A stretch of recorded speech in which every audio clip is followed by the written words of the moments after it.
This morning, a new report does forecast that over 1.7 billion with a B dollars will be legally wagered. That is across the country on Super Bowl 60. This projection really demonstrates the continued growth of regulated sports betting across the country. So to break this all down across North Carolina, what this means for the broader impact, we want to bring in Joe Maloney, president of the Sports Betting Alliance. Thanks, Joe, for joining us this morning. Thank you for having me. Joe, so what does this new forecast tell us then about Americans betting on the Super Bowl this year? Sure. So really two factors, and North Carolina really sits in the middle of it. You're approaching your 2-year anniversary of live and legal online sports wagering and in-person sports wagering. And the result of this period of time is an increased consumer trust. More and more consumers see legal wagering as an easy form of entertainment, increasing their engagement with a game they love or an athlete that they love. And that's really, really important. We've taken this activity out of the shadows, out of nefarious websites or neighborhood bookies, and it's now happening legally. Folks know that when they place a bet, they're in a setting with, consumer protections as well as tax revenue that is going back into the jurisdictions, which we'll get to here in a second. And then secondly, nationally, driving the growth is continued legalization in other jurisdictions. Other states are joining the fray alongside North Carolina, and nationally we added Missouri last month. And so that's another big state to come online, which is contributing to this growth. That 1.71 billion in legal wagers, about a 10% increase from last year's record.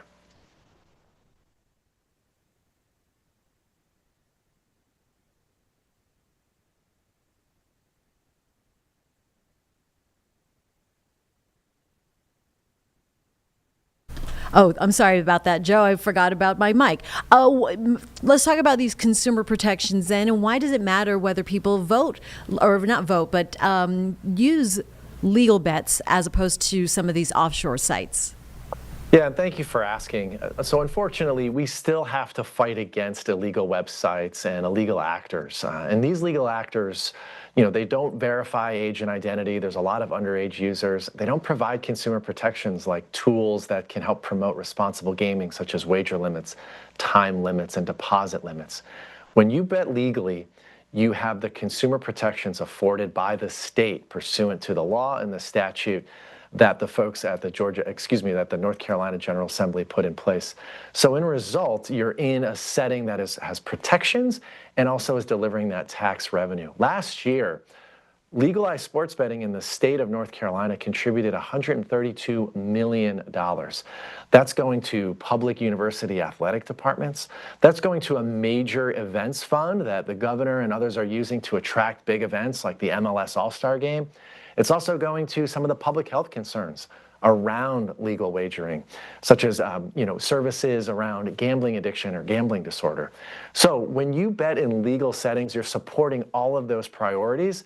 When you bet illegally, there's no support for those things, and you have no recourse. If they violate your data, or if they don't pay out on winnings, you have no recourse. You can't call the Attorney General, you can't call the regulator. So it's important for folks, if they decide to take advantage of this exciting moment with the Super Bowl coming up, to do so in legal settings with legal apps.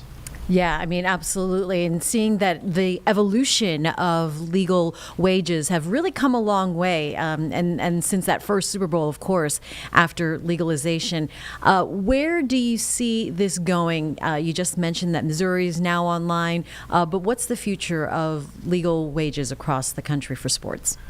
Sure. We've got several large jurisdictions to go, but really importantly, it's about commitments to consumer protection. And I think the sustainability and the durability of this industry, legal, regulated online wagering, is going to come down to commitments to responsibility, ensuring folks that have the tools to do this in a responsible and positive way, as well as the commitments to integrity. And so we continue to partner with leagues and regulators to really ensure and inspire the confidence for folks to come in and participate in this activity because they know the competitions are fair, they know the game is being played the right way, and that this legal wagering environment is also supporting their communities in the form of tax revenue.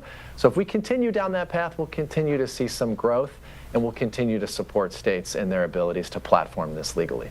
And Joe, what should viewers know then about identifying whether they're using a legal, regulated sports book versus something that's not? I'm glad you asked, and this is really important, particularly around moments like the Super Bowl or the upcoming NCAA men's and women's basketball tournament, which do attract a lot of wagering activity. First and foremost, if you're downloading an app and you're signing up for what you believe to be a sports wagering app, they should be verifying your age and identification. What does verification mean? It's probably your driver's license or the last 4 digits of your social security number. If an app isn't asking for that information and they're just allowing you to open an account and to deposit money immediately, you're probably betting illegally. Second, if you see exotic bets, bets that have to do with things that don't have to do with play on the field, that's also probably an illegal setting. Legal online operators have to verify age and identity, and they're not permitted to offer wagers on things that don't happen on the field of play. So those are your biggest 2 telltale signs. What we would really urge folks to do is to go to their regulator in North Carolina, go to the Gaming Commission Board.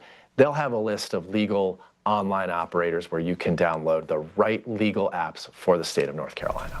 All right. Anything else we should know, Joe, before we let you go? You can go to legalsportsreport.com to learn more about our legal wager forecast, and for tips on betting responsibly, please go to sportsbettingalliance.org.